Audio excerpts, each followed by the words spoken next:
Yo, brothers! You're at home with a geek? I'm Mark, aka the Little Black Dude. Welcome to Mailbag Mondays, where I read Facebook posts and tweets that you sent to me. This week we're talking about sidekicks. And I'm not just talking about the ones that I threw at David for all those years. But I'm talking about the guys next to the guys. Now, some of the people that come to mind when you say the word sidekick are Robin, when you're talking about Batman, Kid Flash, when you're talking about Flash, of course, Speedy, when you're talking about Green Arrow, and many others. So, of course, I asked on Facebook and Twitter, if you could have anybody be your sidekick, who would it be and why? And some of the answers I got were really fun. Starting off, my sister Aish and Halter decided that she was going to start out with Faye. Now, I thought she meant Faye Valentine from Cowboy Bebop, and she promptly corrected me and said, no, Faye Whitaker from Questionable Content, to which I started laughing. Questionable Content is a webcomic by Jacques, whom I personally think is one of the funniest writers out there for slice of life type comics. Faye Whitaker grew up in the South, but does her absolute best not to speak in a Southern accent up until, I'd say, the 3,000 mark on the other issues there.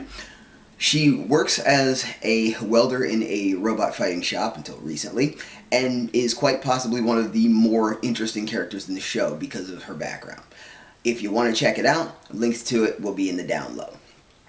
Now, sidekicks, of course, have to be people that'll back you up, and Faye definitely would. But I gotta say, it's hard to choose a sidekick sometimes, as my sister Chrissy Gorey demonstrates with her comment. This is so difficult. Of course I want to say Willow Rosenberg or Daria Morgendorffer, but I'm gonna have to say Veronica Mars. Resourceful, scrappy, snarky, hilarious. Now, I never really watched Buffy the Vampire Slayer or Veronica Mars, so I have no place to speak on either of them. But I know a thing or two about Daria. I watched Daria when she was still on Beavis and Butthead. And when the show Daria came out in 1996, I was all over it, because it seemed to just speak to me the entire time. I actually happen to have the DVD collection, and I have watched through every episode, including the movies, and I watched pieces of the pilot as well. Really good show. Daria, with her deadpan self, basically thinks everybody around her is dumb, so she just spends her time reading whatever she can. But as time goes on, she's growing up, she's learning to be an adult, and finding that it's not so bad to deal with other people, as long as those other people aren't complete morons. And that's exactly why I love Daria so much. My brother from the Rusted Anvil. It's his business, of course. If you're looking for jewelry in southern New Jersey, definitely contact him on Facebook. He brings up somebody that I absolutely love, Edward from Cowboy Bebop.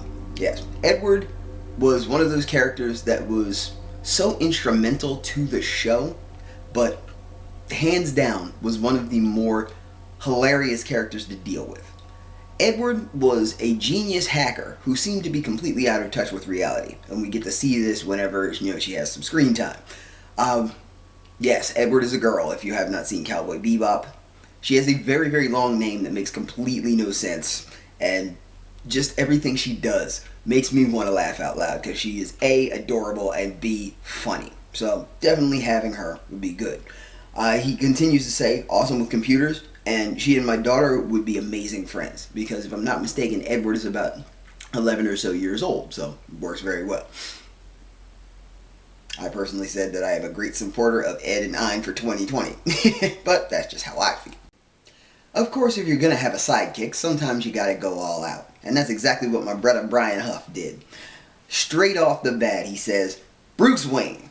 He would solve all my money problems, and then he would keep my town extra safe.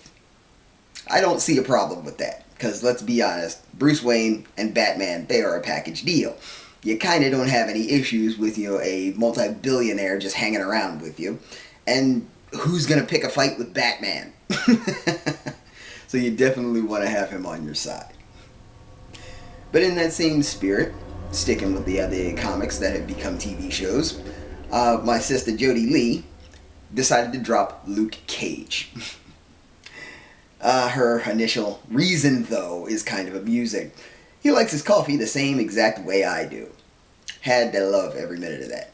Luke Cage, or as I like to know him, Power Man, is a bulletproof superhero who started out in the mid-70s in Marvel Comics. A bad frickin' dude who had impeccable dressing sense for the time. The Luke Cage series on Netflix apparently is very popular as well, and I got more familiar with Luke Cage during the reading of Civil War, which I thought was really great. If you ever get the chance to read the Civil War Marvel Comics storyline, definitely want to do so. If you have and you want something more, Civil War 2 is still running now, if I'm not mistaken, although I believe it's on its way to its conclusion. Then my brother Bill Gates, sticking with Marvel, decided to throw in Scarlet Witch. Because magic. Not hard to really understand there, because, let's be honest, magic solves a lot of problems, and solving problems is what we're all about, right? And then here comes my sister Theona Lewis, who touched a little bit more geeky part of me and decided to pull Data out of Star Trek The Next Generation.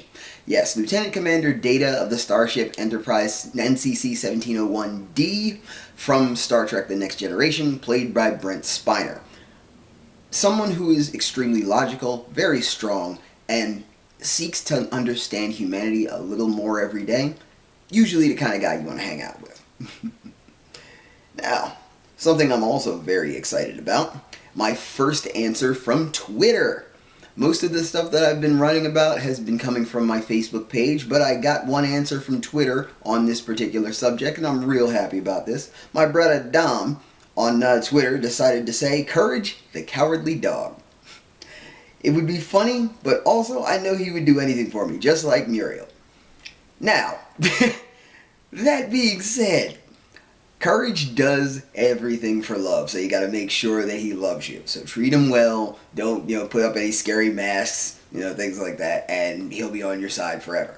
Courage the Cowardly Dog, a lot of people were split on, but it was an excellent show. It was well made. It incorporated a lot of different art styles, and quite frankly, Courage was one of those characters that you just couldn't be mad at. My personal favorite character on that show, though, was his computer. That's just me. But yes, definitely gotta agree with Courage.